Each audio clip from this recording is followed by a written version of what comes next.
This is lesson 8-7, writing the equation of a circle in center radius form. Okay, guys, so this is kind of new, different. We haven't talked about circle equations or anything yet, but this is extremely important. It's on the SATs, so you guys definitely need to learn it. So what's nice is that you guys get this formula for your quizzes and stuff. If it was a regular class, you wouldn't get that, so you kind of lucked out. On the SAT, they don't give this to you, so they just like expect you to remember it. That being said, it's extremely easy. Looking at it first glance, it doesn't look nice, but it actually is really, really easy, I promise you. So we don't have a lot of notes on this one. There's only 2 pages, and then that's it. So let's kind of get right to it. So what happens is they're going to give you a center and a radius, and they're going to ask you to write the equation of a circle. This is the format for the equation of a circle. So when a circle is centered at the origin, what it ends up looking like is it looks like this. It's like an x squared plus a y squared equals, and then say the radius of the circle was, I don't know, just using an example, say it was 2, okay? So say this was the picture. So 1, 2, 1, 2, 1, 2, 1, 2. So if I asked you guys to write the equation of that thing, what it would look like is the formula equals whatever the radius squared. So say my radius was 2, this would be equal to 4, okay? This is what it looks like when it's at the origin. Now, what this H and K stand for is when the center, if it's 0, 0, it's easy because it's just x minus 0 or x, or y minus 0, which is just y. So say HK or the center, say the circle was not at the origin. Say it was at 2, 3. Or 4, negative 5, or somewhere over here or here. Okay, that's what this calls for. So you have to put the center in there. So whatever the center is, if you notice, it's minus that x coordinate for the center, that h they're calling it, and then it's y minus whatever you get for k. So if it starts off positive, positive, when it gets put in here, it turns negative, negative.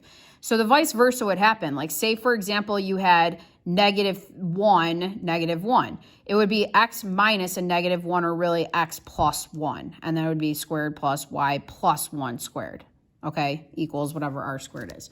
So let's just try it. I think you guys will see what I'm talking about. This really isn't complicated, and you should be able to fly through the homework practice problems, okay? So it says, write the equation of a circle with the center -4, 0, and a radius of 6. So I'm going to work it out the long way for the first few. So it would start as x minus the x coordinate squared plus y minus the y coordinate for the center, okay? And that's going to be equal to whatever the radius is squared. So it's equal to 6 squared. So then simplifying this, I get y plus 4 squared plus y minus 0 is just y, so y squared, and that would equal 36. This is my final answer. Okay? So if you look back, it wasn't -4, it turns +4. It's a 0, so there's nothing being added or subtracted to the y, and then radius is 6, we just square that. So let's try it again. This time I'm going to try to skip this step, okay, this one. So if the center is +1, -2, I'm going to have x minus 1 squared, and then I'm going to have y plus 2 squared, and it equals the radius squared, or 9 squared, which would be 81. Okay, cool, and that's the answer. So then a couple more like that. So, oh wait, this is where it kind of switches up a little bit. Now they're giving you guys the equation. They want you to identify the center and radius. So looking at this, the first thing is finding the center. You can abbreviate it C and R if it makes you feel better. Okay, so the center then would be, if it's a -2 inside, it's going to be +2, -1. Okay, so sign flips for the center. The radius then, if this is equal to r squared, okay, 13 is r squared. So kind of maybe put that underneath. How would I get r alone, right? Because that's the question. Well, the opposite operation of squaring something is square rooting it. So r would be equal to the square root of 13. I don't need to figure out a decimal or anything. I'm just going to keep it as it's the square root of 13, okay? Because that's like that's like an irrational number. I don't want all those decimals. I just leave it. Okay, so then for this one, what's the center and the radius of this given circle?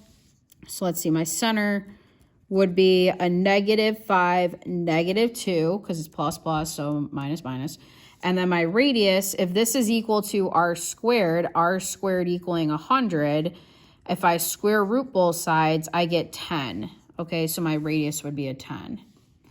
Okay, so then this question says, what is the equation of a line centered at the origin with a diameter of 20?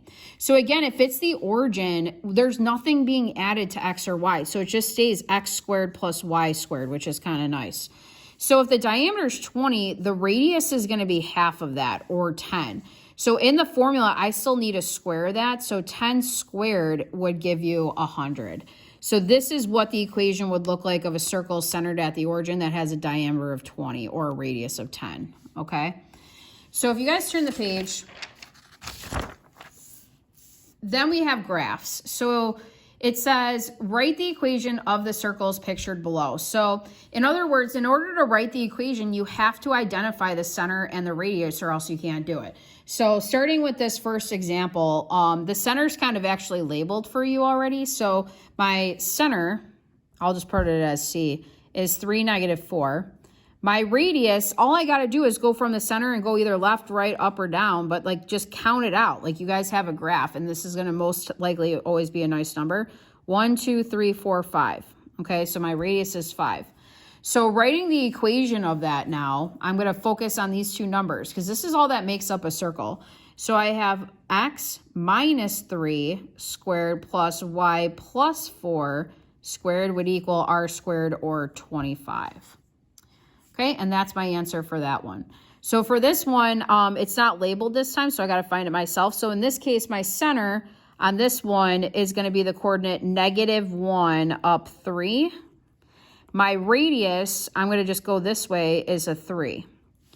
So my formula for the equation of that circle then would be x plus 1 squared plus y minus 3 squared equals 3 squared, or 9. And then there you go. Okay, so these are my two answers. So this is my answer to that one. This is my answer to that one. So it's always smart to just kind of label your center and radius out right away. Okay, so then for the next one, now they are giving you guys the equation. So this is like the reverse.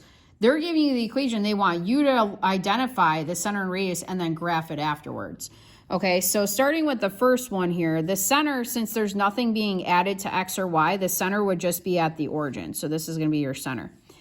This is equal to r squared. So if r squared equals 25, square root both sides, and r is just 5. So my radius is 5. So if I were to graph this right now, I put the center 0, 0. My radius is 5. Go 5 to the right, 5 to the left, 5 up, 5 down, and give yourself 5 points. Like this is how you can kind of avoid doing it with a compass. I mean, if you want a compass, it looks really good with one. But if I were to go ahead and kind of make a circle looping around, intersecting those 5 points, that's what I'm looking for. Okay, so when I grade this, this is how I grade it. I look, is the center right? Is this point on that spot, that point on that spot? I don't really care about the curvy parts. I get that it's kind of hard to draw. Obviously, like right here, I probably could have curved it more. I'm just looking, does it intersect each one? Okay, like it shouldn't look like a squished oval or anything. So then for the last example here, my center would be -3, +1. My radius, if this is r squared, so r squared is equal to 9, square root it, my radius would be a 3. So if I go -3 up 1 and then put a radius of 3, meaning go right 3, left 3, down 3, up 3, and then loop it, there you go. That would be my circle. Okay, guys, this was kind of a shorter lesson because there's a lot more homework practice. I highly, highly, highly recommend that you do them all. Okay, it'll make it so much easier. Get some repetition in there and then check your answers online. Okay, thanks, guys.